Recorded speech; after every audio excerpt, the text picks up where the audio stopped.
Bonjour la famille, j'espère que vous allez bien.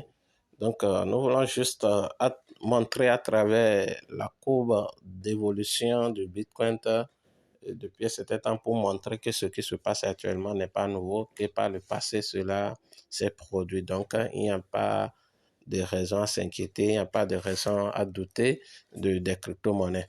Voilà. Même si on avait payé pendant que les trucs étaient hauts, c'est de patienter le temps que la tendance haussière revienne pour que l'on puisse faire des profils sur nos actifs. Et voilà, donc ce matin, nous avons déjà balancé un test qui montre un peu ce qui se passe, comment le Bitcoin, dans son évolution, que ce soit ascendante ou descendante, traîne les autres, influence les autres. Donc voilà.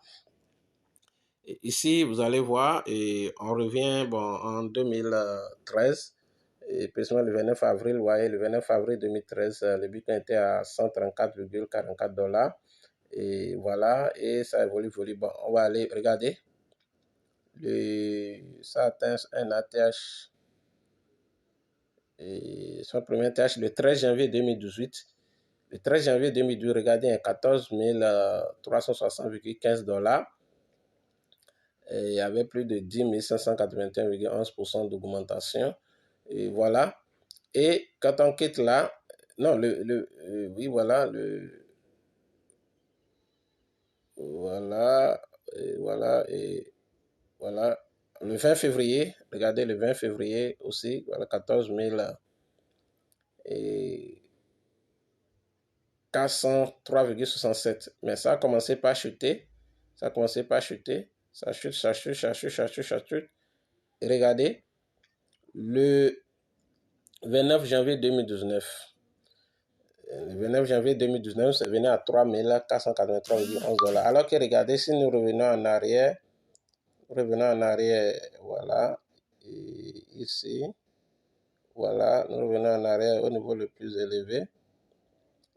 Et voilà, nous revenons un peu en arrière. Voilà, regardez, 14 000. Là,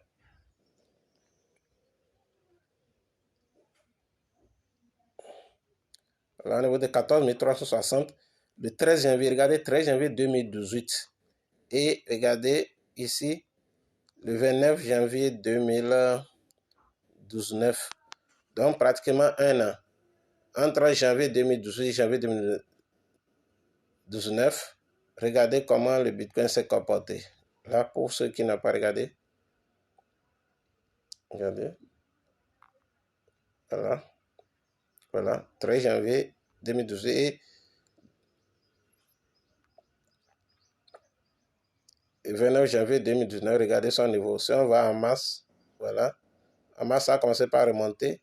Et août 2019, voilà, c'est allé à 10 000. Donc, regardez, en janvier, c'était à 3 000 et quelques. Maintenant, déjà, en août 2019, c'est allé à 10 000, voilà.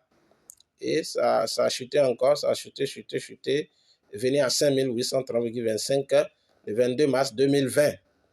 Le 22 mars 2020, 5 000, voilà, ça a quitté plus de 10 000 à venir à 5 000, et presque divisé par 2. Et voilà, ça a commencé par remonter, 25 juin 2020, ça remonte. Par le 17 octobre, 11 000, voilà, le 1er janvier 2021. Le 1er janvier 2021, le Bitcoin est passé à 29 314,15 $.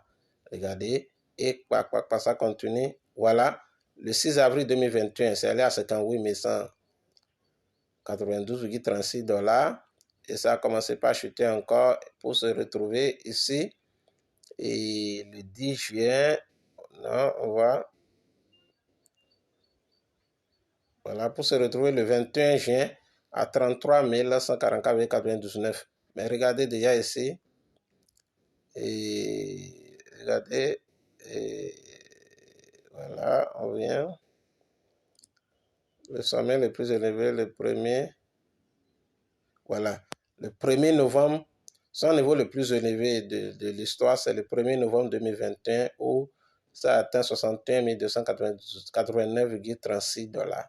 Et depuis là, ça a chuté pour se retrouver le 23 février 2022 à 38 185,96 $ et aujourd'hui à 22 782,02 $. Voilà.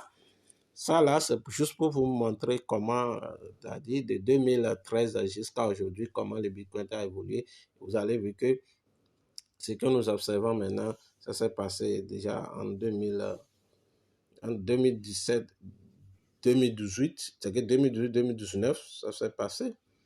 Et ça a évolué à partir de 2020. Et 2020, ouais, c'est le dernier halving où la récompense des mineurs a été divisée par 2. Et l'année qui a suivi, 2021, vous avez vu comment le Bitcoin s'est multiplié au moins fois 2. Voilà, de sa valeur de l'année 2020. Donc, la même histoire va se produire parce que le prochain halving, c'est en 2024. Donc, et pour vraiment observer un boom du marché, il faut déjà s'attendre à 2025, entre 2024 et 2025, pour connaître encore une croissance exponentielle du Bitcoin. Mais ce qui est sûr, entre cet intervalle, on aura des montées, des descentes comme on l'a observé ici. Merci.